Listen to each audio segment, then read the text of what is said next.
एक राजा थे। उनका नाम था चक्रवेण। वह बड़े ही धर्मात्मा थे। राजा जनता से जो भी कर लेते थे सब जनहित में ही खर्च करते थे। उस धन से अपना कोई कार्य नहीं करते थे। अपने जीविकोपार्जन हेतु राजा और रानी दोनों खेती किया करते थे। उसी से जो पैदावार हो जाता उसी से अपनी गृहस्थी चलाते, अपना जीवन निर्वाह करते थे। राजा रानी होकर भी साधारण से वस्त्र और साधारण सात्विक भोजन करते थे। अहंकार का अंत। एक दिन नगर में कोई उत्सव था तो राज्य की तमाम महिलाएं बहुत अच्छे अच्छे वस्त्र और बेशकीमती गहने धारण किए हुए आई, और जब रानी को साधारण वस्त्रों में देखा तो कहने लगी कि आप तो हमारी मालकिन हो और इतने साधारण वस्त्रों में बिना गहनों के, जबकि आपको तो हम लोगों से अच्छे वस्त्रों और गहनों में होना चाहिए। यह बात रानी के कोमल हृदय को छू गई, और रात में जब राजा निवास में आई तो रानी ने सारी बात बताते हुए कहा कि आज तो हमारी बहुत फजीहत बेइज्जती हुई।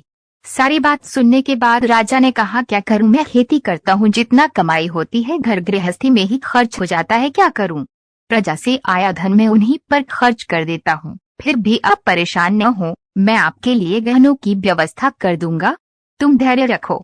दूसरे दिन राजा ने अपने एक आदमी को बुलाया और कहा कि तुम लंकापति रावण के पास जाओ और कहो कि राजा चक्रवेणु ने आपसे कर मांगा है और उससे सोना ले आओ।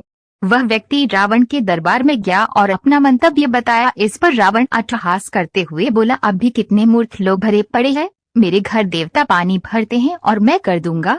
उस व्यक्ति ने कहा कि कर तो आपको अब देना ही पड़ेगा, अगर स्वयं दे दो तो ठीक है। इस पर रावण क्रोधित होकर बोला कि ऐसा कहने की तेरी हिम्मत कैसे हुई, जा चला जा यहाँ से। रात में रावण मंदोदरी से मिला तो ये कहानी बताई। मंदोदरी पूर्णरूपेण एक पतिव्रता स्त्री थी। यह सुनकर उनको चिंता हुई और पूछी कि फिर आपने कर दिया या नहीं। तो रावण ने कहा, तुम पागल हो, मैं रावण हूँ, क्या तुम मेरी महिमा को जानती नहीं। कुरुक्षेत्र के सम्रांगण में अर्जुन ने अपने रथ को दोनों सेनाओं के मध्य ले जाने के लिए श्री कृष्ण को क्यों कहा, क्या रावण कर देगा। इस पर मंदोदरी ने कहा कि महाराज आप कर दे दो, वरना इसका परिणाम अच्छा नहीं होगा। मंदोदरी राजा चक्रवेणु के प्रभाव को जानती थी, क्योंकि वह एक पतिव्रता स्त्री थी। रावण नहीं माना। जब सुबह उठकर रावण जाने लगा तो मंदोदरी ने कहा कि महाराज आप थोड़ी देर ठहरो, मैं आपको एक तमाशा दिखाती हूँ। रावण ठहर गया। मंदोदरी प्रतिदिन छत पर कबूतरों को दाना डाला करती थी। उस दिन भी डाली, और जब कबूतर दाना चुगने लगे तो बोली कि अगर तुम सब एक भी दाना चुगे तो तुम्हें महाराज आदिराज रावण की दुहाई है, कसम है। रानी की इस बात का कबूतरों पर कोई असर नहीं हुआ और वे दाना चुगते रहे। मंदोदरी ने रावण से कहा कि देख लिया न आपका प्रभाव। रावण ने कहा, तू कैसी पागल है, पक्षी क्या समझे कि क्या है रावण का प्रभाव। तो मंदोदरी ने कहा कि ठीक है, अब दिखाती हूँ आपको। फिर उसने कबूतरों से कहा कि अब एक भी दाना चुना तो राजा चक्रवेणु की दुहाई है। सारे कबूतर तुरंत दाना चुगना बंद कर दिया। केवल एक कबूतरी ने दाना चुना तो उसका सिर फट गया, क्योंकि वह बहरी थी, सुन नहीं पाई थी। रावण ने कहा कि ये तो तेरा कोई जादू है, मैं नहीं मानता इसे, और ये कहता हुआ वहां से चला गया। रावण दरबार में जाकर गद्दी पर बैठ गया। तभी राजा चक्रवेणु का वही व्यक्ति पुनः दरबार में आकर पूछा कि आपने मेरी बात पर रात में विचार किया या नहीं, आपको का रूप में सोना देना पड़ेगा। रावण हंसकर बोला कि कैसे आदमी हो तुम, देवता हमारे यहाँ पानी भरते हैं और हम कर देंगे। तब उस व्यक्ति ने कहा कि ये ठीक है, आप हमारे साथ थोड़ी देर के लिए समुद्र के किनारे चलिए। रावण किसी से डरता ही नहीं था, सो कहा चलो, और उसके साथ चला गया। उसने समुद्र के किनारे पहुंचकर लंका की आकृति बना दी और जैसे 4 दरवाजे लंका में थे वैसे दरवाजे बना दिए, और रावण से पूछा कि लंका ऐसी ही है न। तो रावण ने कहा, हाँ ऐसी ही है। तो तुम तो बड़े कारीगर हो।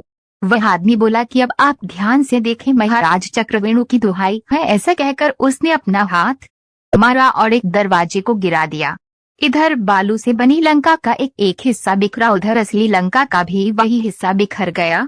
अब वह आदमी बोला कि कर देते हो या नहीं, नहीं तो मैं अभी हाथ मारकर सारी लंका बिखेरता हूँ। रावण डर गया और बोला, हल्ला मत कर, तेरे को जितना चाहिए चुपचाप लेकर चला जा। रावण ने उस व्यक्ति को ले जाकर कर के रूप में बहुत सारा सोना दे दिया। रावण से कर लेकर वे आदमी राजा चक्रवेणु के पास पहुंचा और उनके सामने सारा सोना रख दिया। चक्रवेण ने वे यह सोना रानी के सामने रख दिया है कि जितना चाहिए उतने गहने बनवा लो। रानी ने पूछा कि इतना सोना कहाँ से लाए। राजा चक्रव्यूह ने कहा कि ये रावण के यहाँ से कर के रूप में मिला है। रानी को बड़ा भारी आश्चर्य हुआ कि रावण ने कर कैसे दे दिया। रानी ने कर लाने वाले आदमी को बुलाया और पूछा कि कर कैसे लाए, तो उस व्यक्ति ने सारी कथा सुना दी। कथा सुनकर रानी चकरा गई और बोली कि मेरे असली गहना तो मेरे पतिदेव जी हैं, दूसरा गहना मुझे नहीं चाहिए। गहनों की शोभा पति के कारण ही है, पति के बिना गहनों की क्या शोभा। जिनका इतना प्रभाव है कि रावण भी भयभीत होता है, उनसे बढ़कर गहना मेरे लिए और हो ही नहीं सकता। रानी ने उस आदमी से कहा कि जाओ ये सब सोना रावण को लौटा दो और कहो कि महाराज चक्रव्यूह तुम्हारा कर स्वीकार नहीं करते। कथासार मनुष्य को देखा देखी न पाप न पुण्य करना चाहिए और सात्विक रूप से सत्यता के शास्त्रोक्त विधि से कमाई हुई दौलत में ही संतोष करना चाहिए। दूसरे को देखकर मन को बढ़ावा या पश्चाताप नहीं करना चाहिए।